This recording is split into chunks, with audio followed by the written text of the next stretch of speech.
Watch, Kat Timpf utterly roasts Joe Biden. To go to the point that I knew, you have to say to yourself, when the leader of the free world, literally the most powerful man alive, has an imaginary friend, that's when I kind of knew, and we're going to show the clip, that's when I knew we're in real trouble here. Let's see it.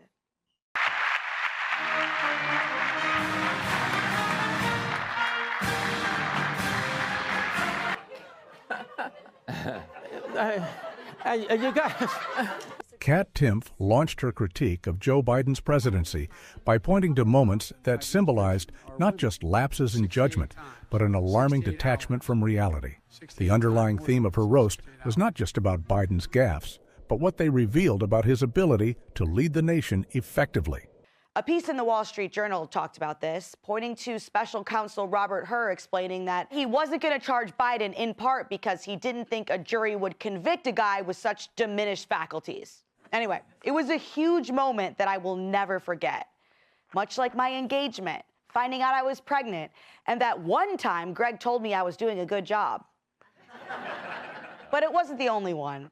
There were a lot of truly crazy moments that we were somehow supposed to accept as being perfectly normal.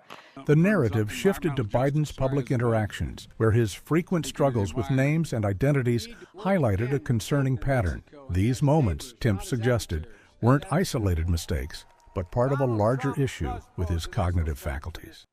It's all about treating people with dignity. And it's about making sure that, look, I mean, for example, look at the heat I'm getting because I named the Secretary of Defense to a black man. Yeah, he can't be racist, guys. He helped out, what's his name? The black guy. That's dignity. His name's Lloyd Austin, by the way. And of course, let's not forget my own personal favorite. It had to put on their windshield wipers to get literally the oil slick off the window. That's why I and so damn many other people I grew up have cancer. So that was the problem this whole time? And you all thought it was dementia. But hey, to his credit, since he took office, not one person has been diagnosed with oil cancer.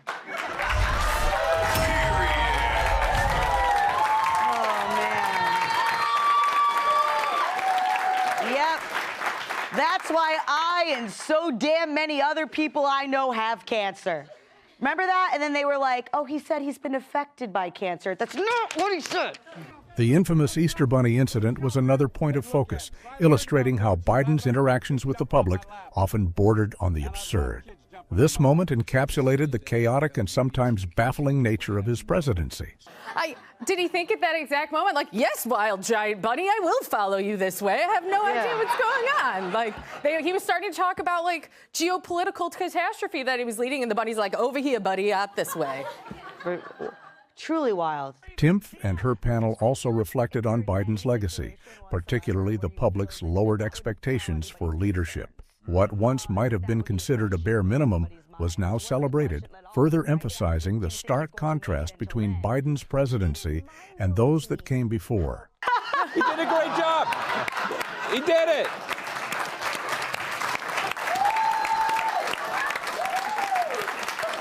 You know, it really does show how bad, what we've come to accept when we're all applauding that he was capable of good morning. Yeah. He walked to the appropriate place, stopped, and said good morning. That's right. And apparently it was morning. Yeah. Right. I mean, he did go into a tirade with some racial slurs, but notwithstanding, he did a good job up until that point. Paul Morrow chimed in with a broader observation about the structural impact of Biden's leadership, or lack thereof. His remarks painted a picture of an administration that had been running on autopilot for years, with predictable consequences. When the top person is MIA, the thing runs for a while, but then at the edges, it starts to completely fray. We haven't had an executive for 4 years, and you're seeing the results. Yeah, that clip you showed, 2022. Aaron, do you think this is all on the media, or do you put this on anyone else also? Oh, there's definitely a large level of culpability in the media, but also in the Biden administration. These people knew that this man was not up for the job, and we've seen these clips. He's clearly not up for the job. The discussion closed with reflections on the normalization of Biden's public missteps. Timpf highlighted how these moments, once shocking, had become routine, prompting a broader critique of the media and administration's role in perpetuating this acceptance. Stuff like forgetting people were dead. Representative Jackie, are you here? Where's Jackie? I didn't think she was going to be here. Yeah, that Jackie he was looking for died a month before that. And he would forget who living people were, too. The media's role in minimizing these concerns became a key focus as well. Perini criticized both the administration and the press corps for enabling a presidency that she argued was shielded from proper scrutiny. Did he think at that exact moment, like, yes, wild giant bunny, I will follow you this way. I have no idea what's going on. Like, he was starting to talk about, like, geopolitical catastrophe that he was leading. Finally, Timpf highlighted a particularly poignant moment of Biden's presidency that exemplified the lowered bar for leadership. While the moment may seem humorous, it underscored the broader concerns about his capacity to govern. Yeah, that clip you showed, 2022. Aaron, do you think this is all on the media, or do you put this on anyone else also? Oh, there's definitely a large level of culpability in the media, but also in the Biden administration. These people knew that this man was not up for the job, and we've seen these clips. He's clearly not up for the job. Here's the thing. Robert Hur, as special counsel, did an interview with Joe Biden and then put out the report in early 2024. And in that report said, we won't prosecute him because we don't think a jury could find him culpable in this situation given his mental decline. Which means during that interview, which was before the report came out, people were in that room and aware of where Joe Biden was mentally. This is actually a massive cover-up. Yeah. And in that interview we just saw with Isaac, he then goes on to say, you know, they could finish this like the West Wing and know that they have more power right now every single day than they do when they're out of the White House. This isn't the West Wing. This is reality. This is much worse than Veep. It's not funny anymore. That man is the sitting president of the United States, can't remember who's in his cabinet, can't remember if there are people near him, can't remember what's going on half the time, and he's supposed to make the decisions to keep us all safe. That should terrify everybody. From Biden's frequent public gaffes to the media's role in shielding him from scrutiny, we've explored some of the most talked about moments of his presidency. Whether it's forgetting the names of key figures, surreal incidents like the Easter Bunny intervention, or the broader implications of a leader perceived as absent, these moments raise significant questions about his leadership and legacy. 1 week until Joe Biden swaps the new codes for pudding cups, and the old man starting his farewell tour. Biden giving a speech today, spinning his foreign policy record as a plus, despite handing Trump a world in chaos. A new era has begun. In these 4 years, we faced crises that we've been tested. We've come through those tests stronger, in my view, than we entered those tests. So when I took office, I had a choice. Ultimately, I saw no reason to keep thousands of servicemen in Afghanistan. It was time to end the war and bring our troops home, and we did. They don't even believe climate change is real. I think they come from a different century. They're wrong. They are dead wrong. Boy, who the hell is he talking to at this point? The discussion today sketches a stark political landscape on the brink of change. With biting sarcasm and sharp irony, it criticizes Joe Biden's leadership and champions a return to American strength. The words serve as a rallying cry against outdated excuses, urging a shift toward decisive, robust governance. Yeah, you know, Judge, he reminds me of a pathetic villain in a movie. The movie's over. He lost. The credits have rolled. People have left the theater, and he's still there going, what do I do next? I thought I did a great job. Well, the fact is that he's still saying that he could have beat Trump. And he said Kamala could have beat Trump. Yeah, he's senile. Kamala lost to Trump. I mean, the man is a mess. Mm-hmm. But there are two things that I come away with having read this. He's delusional. He says that we've reclaimed American global leadership and we've put our adversaries in a position of weakness. Who's he talking about? The account deepens as it explores the chaotic theatrics of the current administration, set against a backdrop where every misstep is met with unrelenting derision. The stark contrasts between leadership styles are drawn sharply, invoking the memory of a past where American might and pride were non-negotiable values. Here, the disdain for what is seen as weak governance is evident, and the call for a return to forceful, decisive action reverberates through every carefully chosen quote. The words strike with precision, targeting what many see as a failure to live up to the standards of leadership America once knew. The energy is relentless and unapologetic, a rallying cry for a more robust future. Thank you, thank you, thank you. I mean, that's okay, but I expect more. Happy Monday, everyone. So President-elect Donald Trump is preparing more than 100 executive orders starting day one of the new White House. And thanks to Joe Biden, 99 of them have to do with removing the carpet stains in the Oval Office.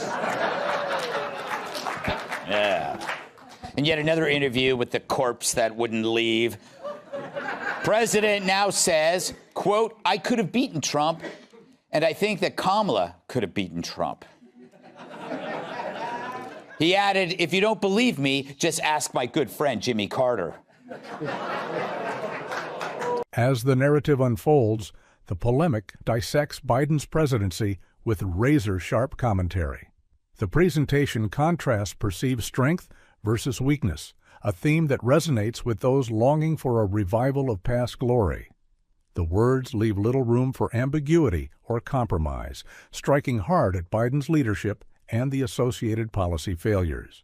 The tone remains unambiguous, painting his tenure in a light that challenges the status quo and beckons for decisive change. His national security advisor went on over the weekend and says it's definitely a success, and that history will see as a success. That's like giving an economic speech and ignoring inflation, which is what they did, which is why he's not president again, by the way. I also think that when you remember a couple weeks ago, or was it even last week, when he yelled at the reporters and said, I know more world leaders than all of you. What did that get us? The discussion becomes even more scathing, circling back to criticize the shortcomings of Biden's policy and rhetoric. The disillusionment with a government that continues to stumble echoes in every word, demanding accountability and change. The reflection insists that the legacy of a failed leadership is not just about poor policy, but also about lost pride and the erosion of national credibility. Each quote reinforces the sentiment that the current approach is outdated and in opposition to the ideals of strength and decisiveness. Americans are being assaulted by illegals who are let in by you, by criminals who are not being kept in jail because of Democrats. I mean, the whole thing is crazy. And my second point and last point is this. I grew up in an all-American family. My father was a veteran. My mother was pretty much a housewife. Everything was great. It was God, church, and country and family. And when Joe Biden left Afghanistan, he left before all the Americans were out of Afghanistan. And for the first time, I realized that the cavalry isn't always coming, that we will leave soldiers behind. And that's on Joe Biden. This segment unveils the raw emotion behind the conservative critique, a criticism not solely of policies, but of an entire way of life that seems under siege. The speaker underscores the importance of national unity and the memory of a time when American values were defended without compromise.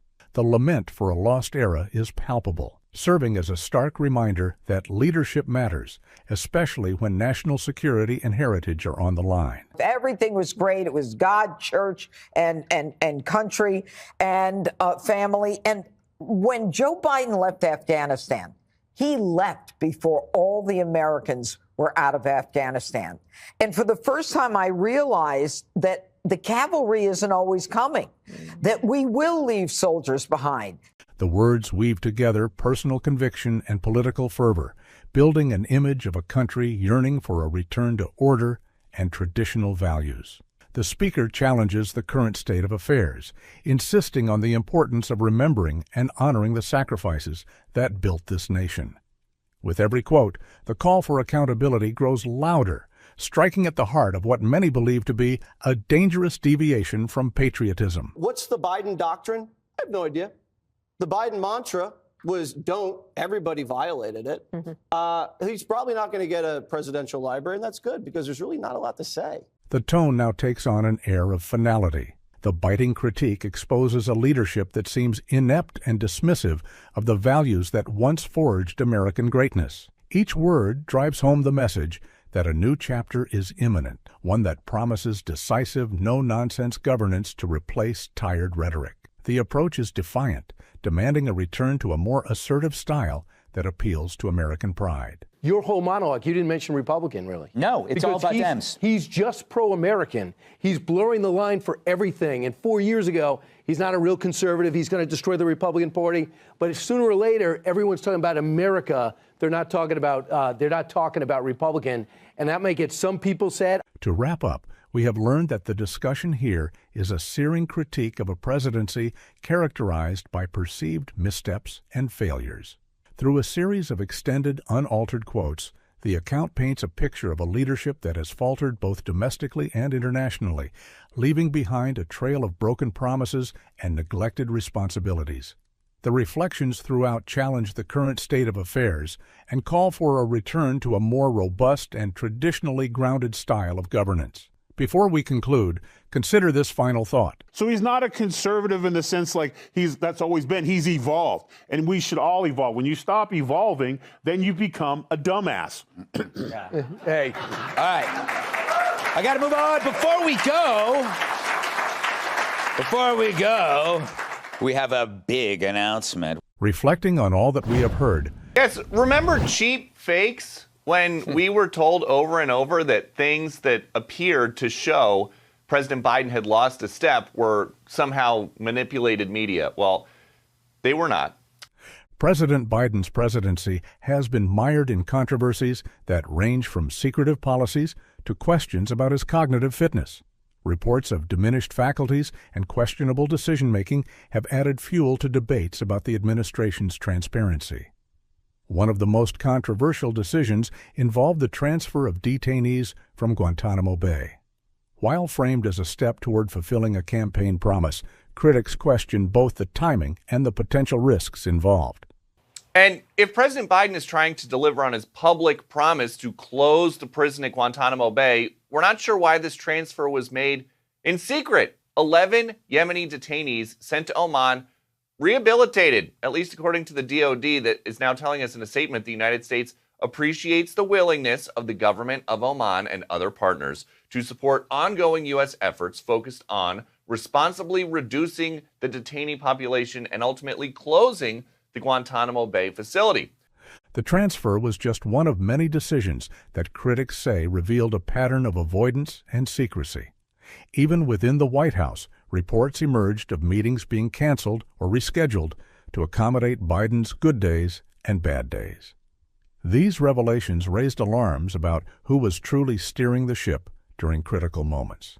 If the president was having an off day, meetings could be scrapped altogether. On one such occasion in the spring of 2021, a national security official explained to another aide why a meeting needed to be rescheduled. He has good days and bad days, and today was a bad day, so we're going to address this tomorrow, the former aide recalled the official saying.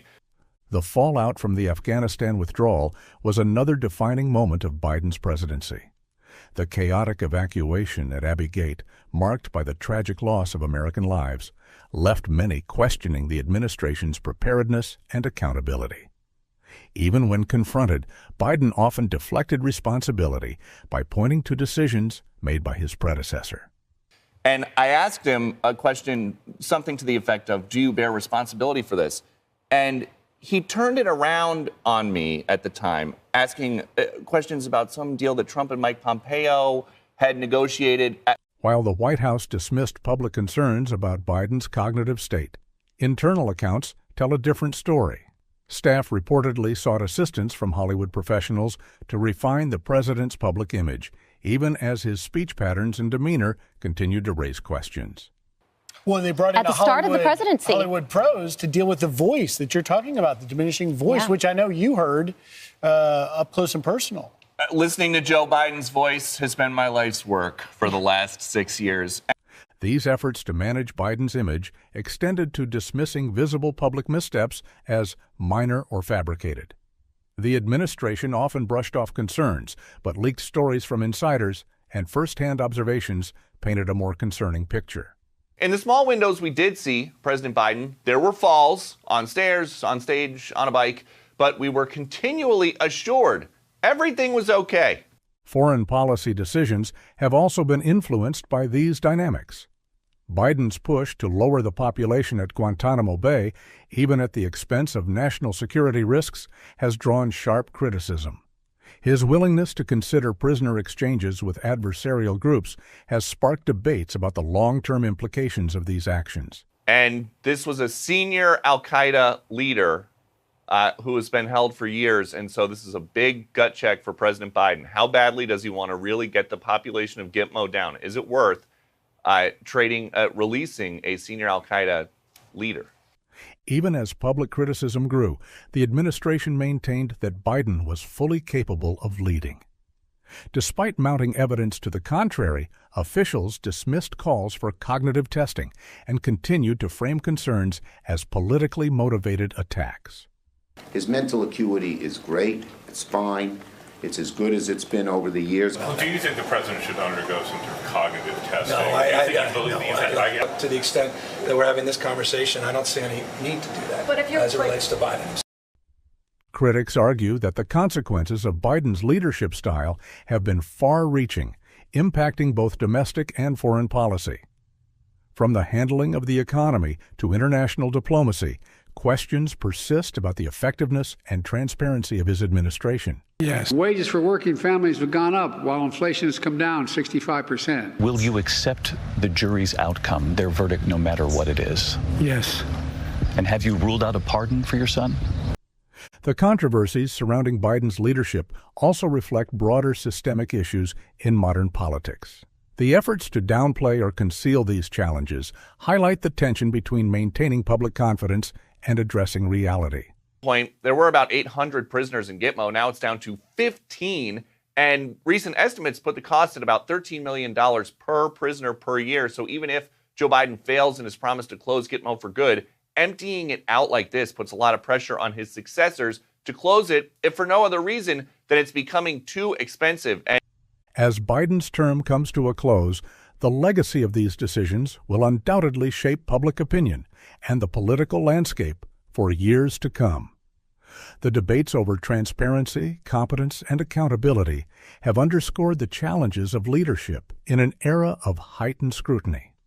The Wall Street Journal's headline is this: How the White House Functioned with a Diminished Biden in Charge. And diminished dates back to the first year in office. Biden's presidency has been a case study in balancing perception with reality, revealing the complexities of modern leadership under the microscope of a relentless media and an increasingly skeptical public.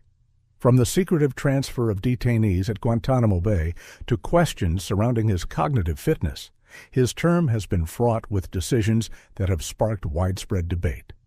Each move, whether driven by strategic necessity, political calculation, or personal challenges, has contributed to a narrative that is as much about the administration's handling of public perception as it is about the policies themselves. The revelations from inside the White House highlight not only the lengths to which staff went to protect the president's image, but also the broader implications of leadership during times of vulnerability. Reports of canceled meetings, reliance on Hollywood professionals, and efforts to downplay visible missteps paint a picture of a presidency striving to maintain control while grappling with undeniable internal struggles. These challenges, while not unique to Biden, raise pressing questions about how leadership is sustained and supported when under immense pressure. Biden's tenure has also underscored the growing tension between transparency and political expediency. Decisions such as negotiating potential prisoner exchanges and the chaotic withdrawal from Afghanistan exemplify the real-world consequences of leadership decisions made under the shadow of doubt. These moments, though defended by supporters, have fueled critiques that question whether the administration prioritized appearances over substantive accountability.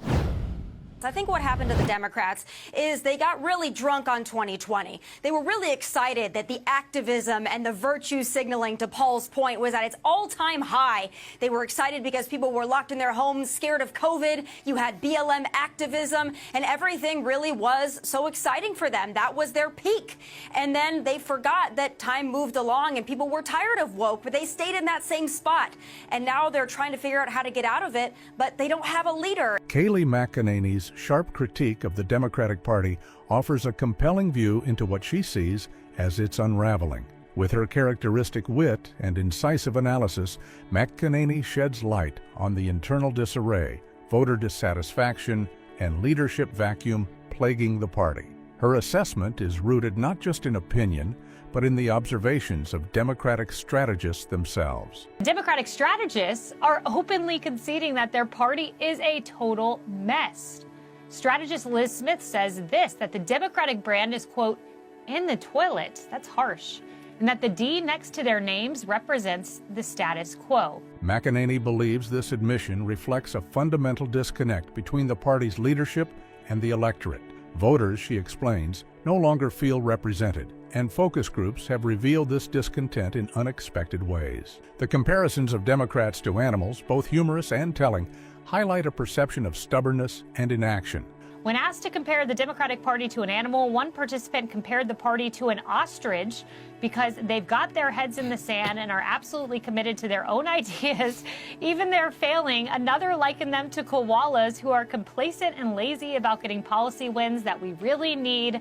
However, McEnany's analysis goes beyond surface-level critiques. She delves into historical patterns of manipulation and control within the party, drawing parallels to past administrations. For her, these tactics have eroded trust in Democratic leadership over time. I never expected it to be a peaceful transition because I have a long memory all the way back to the Obama administration.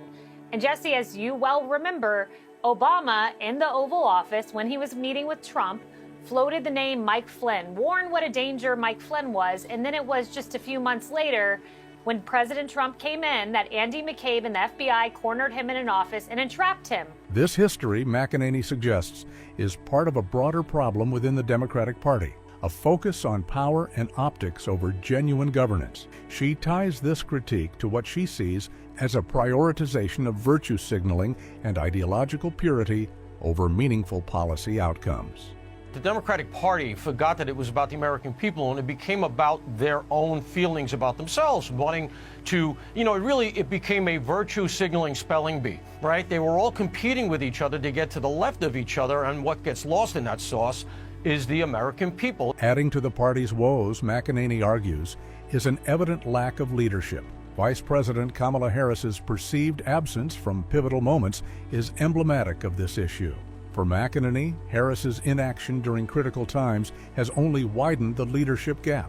Even though she lost, this could have been an opportunity for Kamala Harris. If she wants a political future whatsoever, it would have been an opportunity for her to really be a leader in the remaining weeks to maybe get something done, even if it wasn't the things that I would want to get done. McEnany doesn't spare President Joe Biden from criticism either, describing his administration as lacking control and coherence. She paints a vivid picture of his foreign trips, which she characterizes as chaotic and emblematic of his presidency's shortcomings. I mean, I watched this foreign trip he just had. It was a total train wreck. He's in the back row between like Thailand and Malaysia while she is in the front smiling. He gets lost in the Amazon. He wanders off into the Amazon rainforest, and then we see teleprompters. What president gives a press conference in the Amazon rainforest with teleprompters? Joe Biden does. He's lost, Jesse. Despite these issues, McEnany argues that the Democratic Party's struggles stem from their inability to adapt to a changing political climate. Their once effective ability to present a unified message has now become a liability. The greatest strength of Democrats, we're looking at them from the conservative side, has really been their ability to move as one, to have those uniform talking points that they all seem to dispense from the top down, and then they all fall in line. I looked at that kind of with envy, like, oh man, those guys have really got it going on. But when Hakeem Jeffries keeps saying stuff like extreme MAGA Republicans, no, you have to respond to the realities on the ground. You have to be agile fragile Democratic parties because all of this moving as one, uniform talking points, they're not working anymore. McEnany concludes by highlighting how these problems leave the party vulnerable during transitions of power. She warns of the potential for political missteps and chaos in the absence of strong, coherent leadership. There are still traps to be laid. I mean, this is just the beginning of this lame duck session. You have all the way into, I believe, the 20th of January. You could have FBI getting involved. You could have NSA. You could have more leaks. You could have lawsuits. There could be a number of grenades that they can throw at this transition that we haven't even prepared for. Kayleigh McEnany's critique of the Democratic Party paints a vivid picture of an organization grappling with internal conflict and external pressures. She identifies a combination of voter disillusionment, ideological fragmentation, and historical examples of manipulation as contributing factors to a party that seems increasingly out of sync with its traditional base.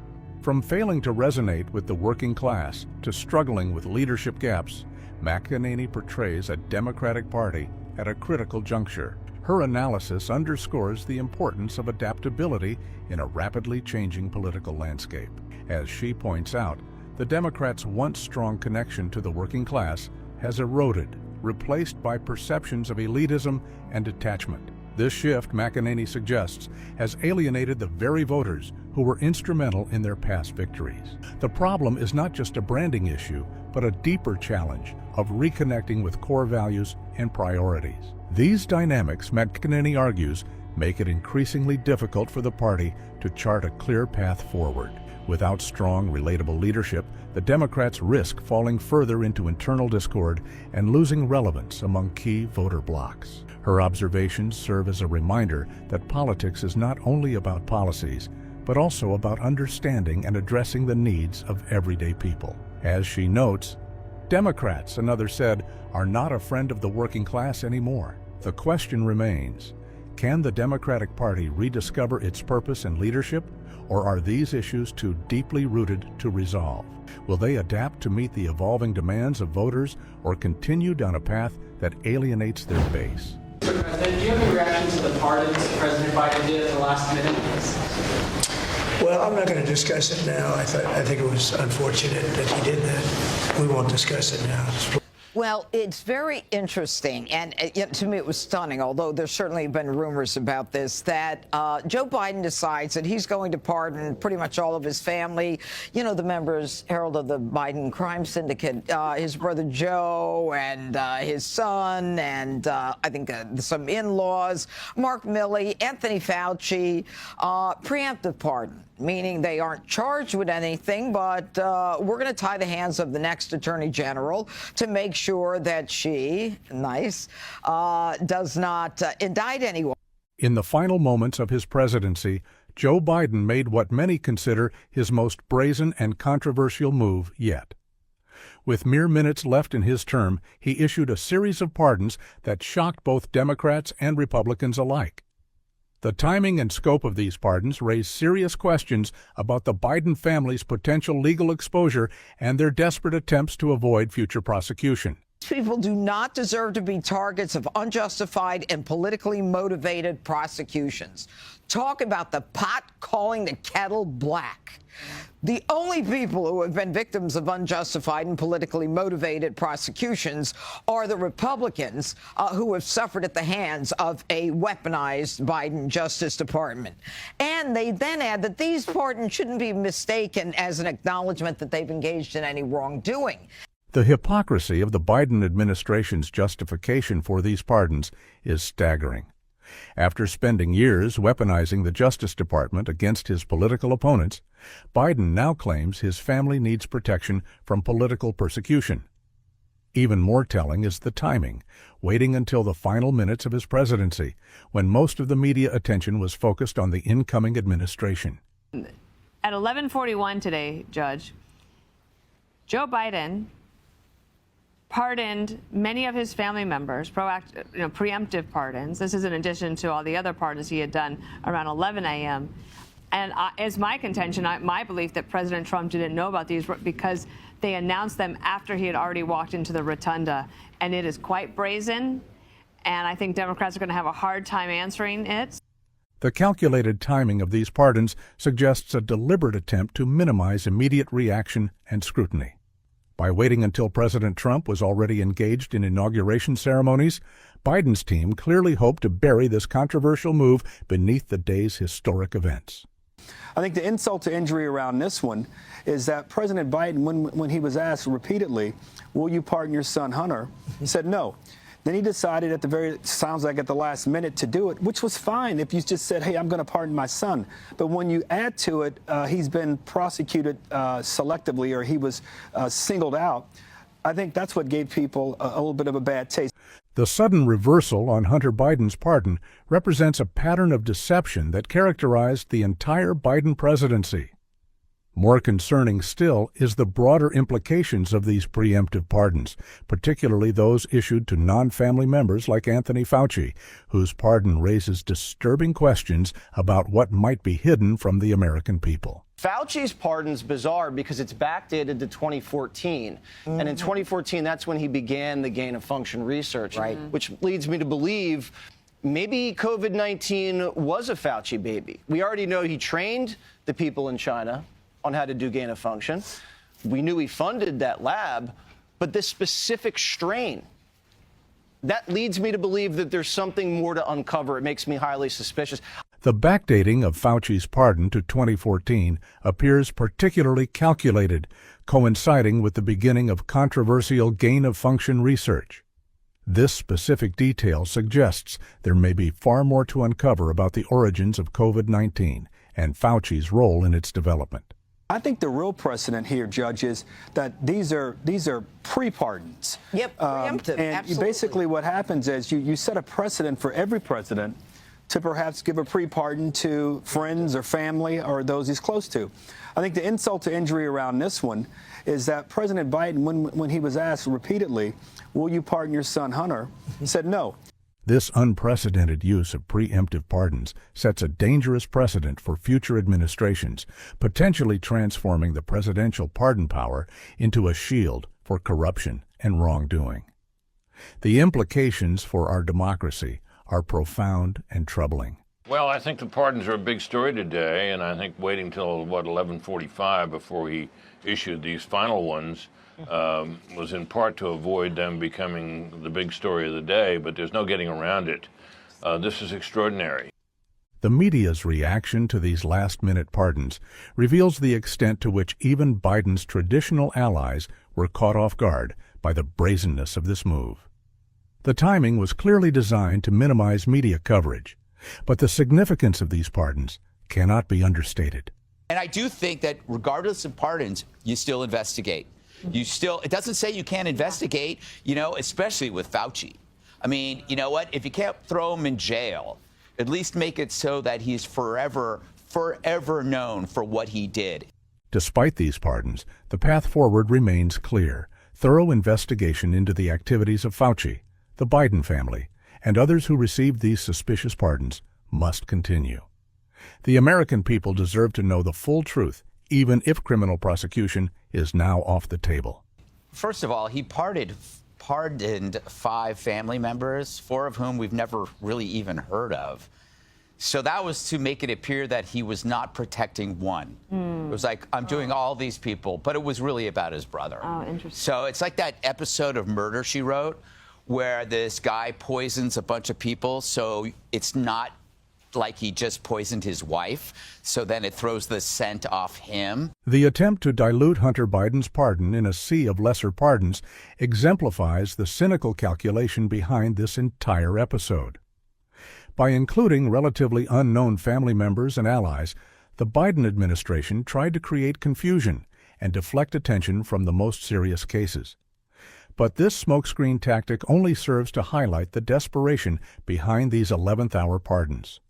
The fact that Biden felt compelled to shield not only his immediate family, but also key figures like Fauci and Milley suggests a web of corruption and misconduct far more extensive than previously known. These aren't just pardons. They're an admission of guilt written in the final moments of a failing presidency. We've just witnessed one of the most brazen abuses of presidential power in recent memory.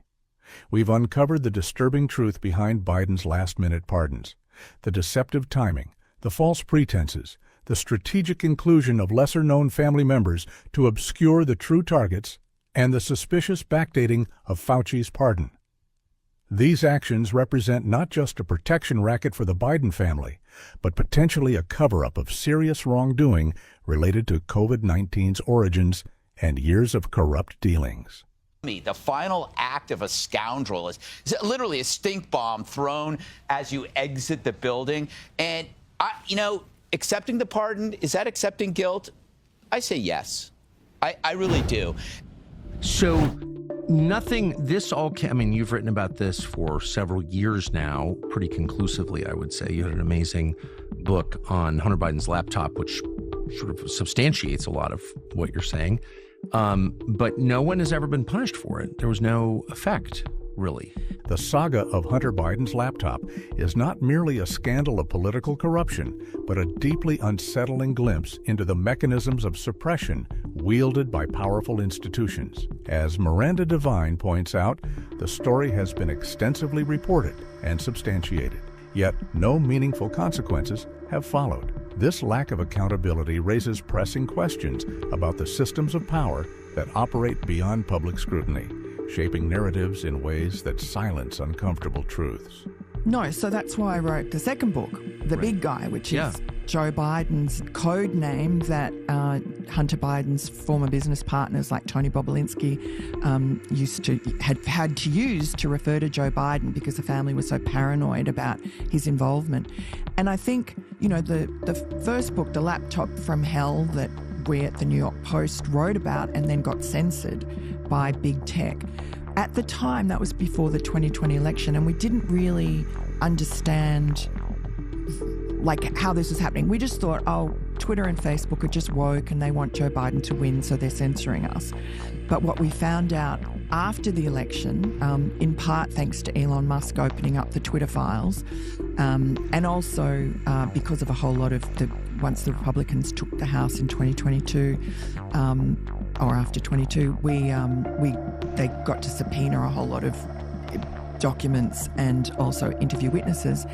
Plus, whistleblowers from the FBI told us that the reason that Twitter and Facebook censored us was because they'd been warned by the FBI for weeks ahead of our story even appearing to look out for a Russian hack and leak operation, likely in October, likely involving Hunter Biden. This quote captures the essence of the censorship surrounding the laptop story.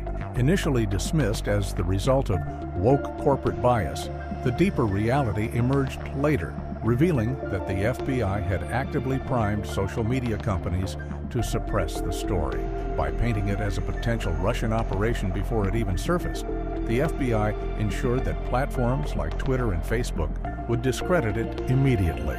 The influence of whistleblowers and the revelations from the Twitter files have since exposed this deliberate coordination, highlighting the alarming intersection of federal agencies and private tech companies. And so when Twitter and Facebook saw our story on October 4th, the FBI's covert surveillance of Rudy Giuliani and access to his communications with John Paul McIsaac reveal the extent of their involvement in this case. The laptop itself had been in their possession for nearly a year, yet they chose to discredit it publicly, labeling it as disinformation. This level of surveillance, paired with deliberate disinformation campaigns targeting legitimate reporting, represents a significant abuse of power. It raises serious concerns about the weaponization of intelligence agencies against narratives that threaten political elites. And 2 days later, Joe Biden gets up on stage with Donald Trump in the last debate, and he uses that letter to basically get out of jail free, and the story never ever became anything. But what we now know is that that letter was not just signed by these formers, but that it was cleared by the internal CIA classification review board in record time. And even they saw it and thought it was overtly political just 3 weeks before an election. So they sent it upstairs to Gina Haspel, who was then the CIA director under Donald Trump. And she gave it the green light to be published immediately. And so the Dirty 51 letter was actually a domestic CIA interference operation with the election. And, you know, that just boggles your mind. The infamous Dirty 51 letter allowed Joe Biden to dismiss the laptop story during a pivotal debate, effectively neutralizing the issue. As Devine explains, the CIA played a central role in fast-tracking the letter, even as officials acknowledged its overtly political nature. This admission exposes a troubling precedent: the use of intelligence agencies to interfere in domestic elections under the guise of safeguarding democracy. The implications of this operation extend far beyond one election, pointing to systemic issues that demand accountability. Joe Biden, people underestimate his aggressiveness. He's very good at it. He's very nasty. And so if you ask him a question he doesn't like, it's almost like this narcissistic rage. It's quite frightening, and you see reporters recoil. And you ask him anything around Hunter's sort of, or the family corruption, because it's just also Joe's younger brother, Jim Biden. He gets very aggressive and nasty and pushes back. Joe Biden's personal demeanor plays a role in shaping the narrative surrounding his family's business dealings. As Devine notes, his aggressive responses to questions about Hunter's activities have effectively discouraged deeper inquiries. This approach, coupled with institutional suppression, has allowed significant allegations of corruption to remain largely unaddressed, leaving the public with more questions than answers. The story of Hunter Biden's laptop is a striking example of the complex interplay between power, influence, and the active suppression of inconvenient truths. It isn't just about a wayward son or a forgotten laptop.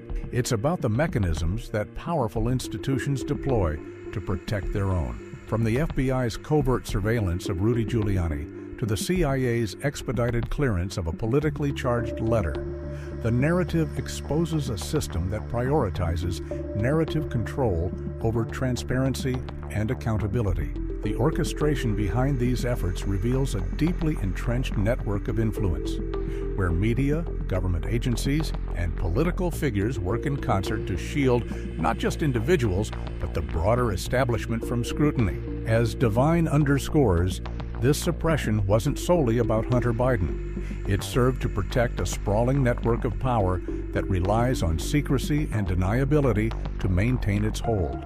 The interconnected roles of government agencies and influential figures highlight how accountability is often sacrificed to preserve the status quo. Perhaps the most chilling detail comes from this quote. We found out after the election, in part thanks to Elon Musk opening up the Twitter files, and also because of a whole lot of once the Republicans took the House in 2022, or after 22, they got to subpoena a whole lot of documents and also interview witnesses. Plus, whistleblowers from the FBI told us that the reason that Twitter and Facebook censored us was because they'd been warned by the FBI for weeks ahead of our story even appearing to look out for a Russian hack and leak operation, likely in October, likely involving Hunter Biden. And so when Twitter and Facebook saw our story on October 14, 2020, they recognized it immediately as the Russian hack and leak dump. How would the FBI know? What does this story reveal about the intersection of power, media, and governance? How can the public ensure accountability in an environment where truth is so easily suppressed? It is pretty crazy how much of a blatant coup we just watched. And then I've seen people like Democrats on social media and stuff, and they'll call like people like us out, and they'll be like, well, first you said the guy was too senile to run, and now you're saying it was a coup when they removed him. You're like, yeah, both are true. I don't know what to tell you. The guy is clearly senile, and also he is still the president of the United States of America, and there's a process here. They will they'll say, and it's just, the one thing I can't get over is not that people disagree with me. I assume people are always going to disagree with me. I'm often wrong, so it's like, it's okay to disagree with me. The story of political power rarely unfolds in straightforward ways. Behind the carefully managed public appearances and official narratives lies a complex web of influence and strategic decision-making. This dynamic becomes particularly apparent when examining the political career and lasting influence of Barack Obama, whose rise to power and continued impact on American politics reveals sophisticated patterns of institutional support and narrative control. The seemingly organic nature of his political ascension masks a more calculated reality. Now, of course, it wasn't what they presented it as. It wasn't like a grassroots campaign. He was approved of by the powers that be. He didn't just happen to, as a junior senator, get like a primetime speaking slot in 2004 where he gave that speech. He wasn't even a senator yet. Was he a state senator still at the time? That's when I first met Barack Obama. Yeah. Walking down the street, smoking a cigarette in Boston on my way to dinner at the Palm. I'll never forget it. And I met him and Jesse Jackson Jr. They pulled over to say hi to me. Really? And I'd never heard his name. And I covered politics for a living. Right. And he gave the keynote at the end of that week. That was Sunday night. He spoke on Thursday. And yeah, he was not a U.S. senator. The careful cultivation of Obama's public image represented a masterclass in political messaging. His early campaign speeches struck powerful chords of unity and hope, resonating deeply with an American public eager for change. The sophistication of this messaging strategy demonstrated not just political acumen, but a deep understanding of how to shape public perception. These early messages of unity and reconciliation would later undergo significant transformation, revealing the calculated nature of political narrative construction. And there was a broader, more unifying thing. I mean, I remember because he was such a powerful, like public speaker.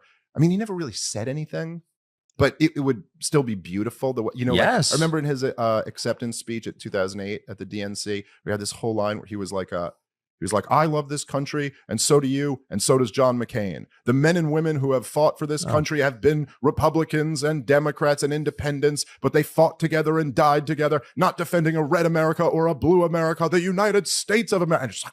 And then it's like, he didn't really say anything there, but but it was beautifully put. As the administration progressed, a significant transformation occurred in both messaging and priorities. This shift wasn't merely a response to changing circumstances, but appeared to be a calculated strategic decision with far-reaching implications for American political discourse. The sophistication of this pivot demonstrated the deep institutional support and strategic planning that characterized the Obama era. Understanding this transformation helps illuminate the broader patterns of power and influence in American politics. And it was around Obama's re-election campaign. This is where things really went off the rails in this country, was that he got in there and continued and expanded all the worst of the Bush policies. Oh, of course. And so they almost had nothing to run on. And so they decided to pivot to a culture war instead. And this was a decision, and again, I don't know exactly what the conspiracy is, but this decision was made from the top down. That I think it was a response to Obama's failures. It was a response to these movements like the Tea Party and Occupy Wall Street, which were getting a little bit too close. That's right. A little bit too close to the target. And all this, I'm sure you've looked at this before, but where there's these nexus charts and you can chart out like how many times all the woke terms are used. The impact of these strategic decisions became increasingly apparent in the years that followed, particularly in the realm of public discourse and media coverage. Data analysis revealed striking patterns that suggested coordinated effort rather than organic evolution. These changes would fundamentally alter the landscape of American political dialogue, establishing new paradigms for how political narratives are constructed and maintained. And people are waking up in a very profound way. I mean, it really is, it is all fake. And more people are aware of that. If you zoom out and go like from my mother's, when my mother was my age, to me being this age, it is unbelievable how much more people understand that this is all fake. And you're right. Now. Propaganda is the key. I mean, Joseph Goebbels, not to make everything a Nazi reference, but it was 5'4", crippled, never fired a gun in his life except into his own head in the end, never commanded an army. The sophisticated networks of influence and control that shaped the Obama era continue to impact our political landscape today. Their effects can be seen in everything from media narratives to policy decisions, revealing the enduring nature of carefully constructed political frameworks. The transformation of American political discourse during this period provides crucial insights into the nature of power and influence in our democratic system. Oh, I know. It's not nearly as effective as it once was, but it is still there. And you see it like when people get taken over by the propaganda. It's such a bizarre thing. I mean, it's like talking to someone and there's no soul there when they just repeat back the propaganda to you or something. It was, oh, January 6th was an insurrection. And you're like, I'm not having a conversation with you. I'm having a conversation with like what Don Lemon convinced you're supposed to believe. As we examine these complex patterns of influence and strategy, we've exposed how the Obama administration masterfully wielded propaganda and narrative control to reshape American political discourse. What began as promises of unity and post-racial harmony devolved into perhaps one of the most sophisticated operations of social division and cultural manipulation in modern political history. And I said this to you last time, it's the great case for optimism, is that all of this government tyranny relies on propaganda, and the propaganda is being broken at an unbelievable rate. Things that would have seemed unimaginable very recently in my adult lifetime, like not, generations ago, but just years ago. And we're seeing that now. And people are waking up in a very profound way. While the Democratic establishment continues to deploy these tested tactics of social division and carefully crafted narratives, their effectiveness appears to be waning as more Americans recognize the manipulation at play. The question now becomes, how much lasting damage has this era of sophisticated propaganda inflicted on our national unity? And can we recover from it? Share your thoughts below on whether you believe the Obama administration's strategic pivot to identity politics and cultural division was a calculated political decision, and how you think it has affected our ability to have honest political discussions today. Has your own understanding of media messaging and political manipulation changed since the Obama era? Let us know. And as always, thanks for watching.